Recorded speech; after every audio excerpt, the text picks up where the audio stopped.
Ia bermula dengan sentuhan.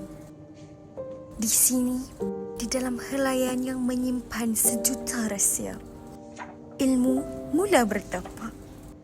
Ilmu di hati bukanlah sekadar ungkapan, tapi satu ikatan antara pembaca dan naskahnya.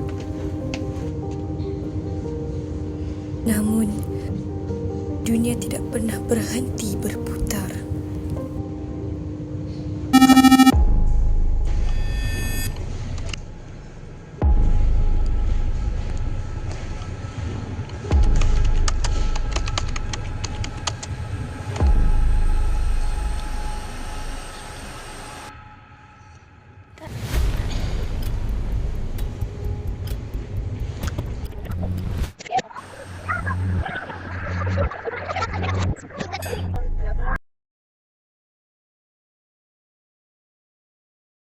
Apabila tradisi bertemu inovasi, di situlah keajaiban berlaku.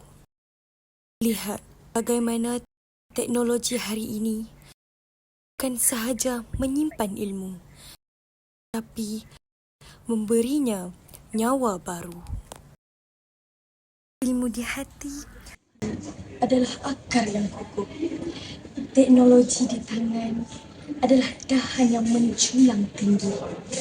Bersama, kita membentuk satu masa depan yang lebih gemilang.